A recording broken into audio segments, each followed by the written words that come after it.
Good afternoon. I'm Susan Elliott. This afternoon, we're going to be speaking with John Kieser. John is the Executive Vice President and Provost of the New World Symphony, where he oversees all things digital. He came to the New World Symphony at the behest of Michael Tilson Thomas, New World's founder and artistic director. Good afternoon, John. Good afternoon, Susan. Thank you for joining us. It's a pleasure. You hold a very lofty title at New World, and it is Executive Vice President and Provost of the New World Symphony. Can you tell us a little bit about what that means and what you do? I'd be happy to. The New World Symphony, as some of your viewers may know, is a postgraduate training academy for young musicians. We're training them to be leaders, not only in their ensembles and their orchestras, but also in their community. But New World is also a laboratory for how music is expressed, experienced, captured, and how education is carried forth these days. So there's two parts to the organization. They're both joined very much together. However, in my position, I span both those areas. The Executive Vice President, I'm responsible for the marketing, I'm responsible for digital media, and on the Provost side, I'm responsible for the education of these 87 young fellows, because it is a fellowship. Can you summarize the digital media at New World? Certainly. Digital media, or the world of digital, is actually runs through everything that we do, whether it's in our education programs. The fellows are always charged with thinking about what's the digital component with their various projects and endeavors, to how we express ourselves through the music on our concerts and our presentations. The digital side of it has been part of New World for quite some time now.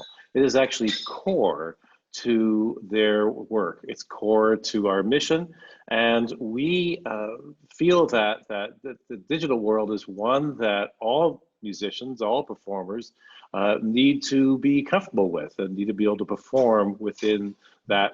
It's really like a different type of stage or a venue. And you do most of your classes, or many of your classes, with adjunct faculty all over the world, correct? That's correct. And in fact, we're doing it a lot more right now, of course, with the pandemic, but we were actually able to pivot fairly quickly into that mode. That being said, there's still a lot of work that we need to be doing to prepare for the next, we call it academic season that starts in September. But our building was designed by Frank Gehry. He said it was the first truly digital building that he had designed. We have 16 miles of fiber cable throughout the building. We're equipped with 4K cameras throughout. We have 4 edit suites. So in other words, we really do have facilities needed to carry out our digital mission. In your capacity as general manager and executive producer and just about every other possible function at San Francisco Symphony, can you talk a little bit about the connection between what you did there and what you are doing now, and what the orchestra world might be able to learn along the way? Well, in San Francisco, this goes back to when I was first there. I started in San Francisco Symphony in 1984. Susan, I'm spending my entire career, which started with the Toronto Symphony in 1978, talking about how important media was to all the performing arts, but especially to orchestras. All those discussions I've had about how media need to be a core part of their activity is coming home to roost at this point. So in San Francisco, we started quite humbly, actually, in the 80s. We brought in-house all our radio programming. From that, we progressed to producing our own, call them albums. the whole Mahler recording series, which started when Michael Tilson Thomas came on board in 1995. We started thinking about how we as a performing arts organization, as an orchestra, could not just produce this media, but actually own it and also control the distribution. So that was the goal right from the beginning. The San Francisco Symphony, right now, if you've seen some of what they've been doing in terms of celebrating Michael's 25 years with them, they already had a significant catalog to draw from. You talked earlier about what can other orchestras do. It's going to be a heavy lift for a lot of orchestras, but I have great faith in them that they'll be able to not only be able to find the funding necessary, but also be able to move forward in the area of media. It's going to be kind of a combination.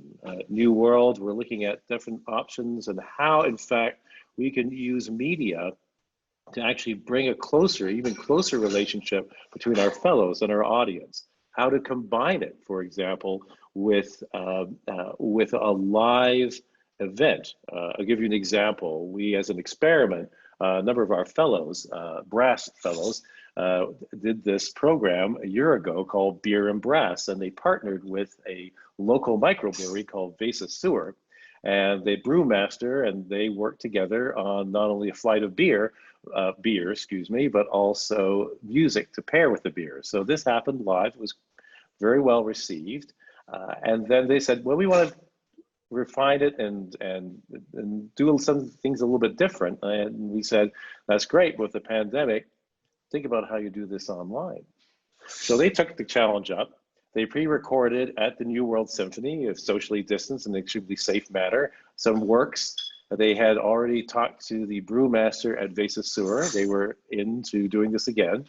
And Vesa Sewer had developed a business of delivering beer to homes. So within the Miami-Dade County area, we were able to put together a program with some pre-recorded works coupled with beers that had been delivered to the homes, along with a placemat that was actually also the program, but also was a tasting menu for the beers. And then we pulled all that together into a live Zoom, such that the audience had an opportunity to talk to the brewmaster and to the fellows. So in the end, this is one of the things that I think is in our future, that we are able to there'll be some things that are straight media. There'll be some things that are basically what I call the analog world, but sort of realized in a digital way. But the real key here is, how do you connect with your audience in a personal way? You being at New World is a sort of perfect fit. And I'm trying to figure out how that moves outside of the fellows and into some of the larger organizations, and how in turn, how that connects to how we're adapting to the pandemic. There are things that we can take from this in our urge to cope, that we can use going forward. The best export, if I may use that term, we have are our fellows. And our fellows, when they go into their organizations, they act as agents of change. Now, we're going to actually, this coming academic season, up the amount of work that they do in the area of media. In fact, our goal is to turn them into producers of audio and video media. We can go look at various examples of our alumni to see what they've been doing in terms of not only media, but also in work in their communities. I think that is where the change is going to happen. One of the things what we're very positive about at New World is the empowerment of the artist. And that, coupled with also our work in equity, diversity, inclusion, and belonging, the two of those together, what we're trying to do is to change how orchestras are in the United States, actually in many respects, somewhat in the world as well. So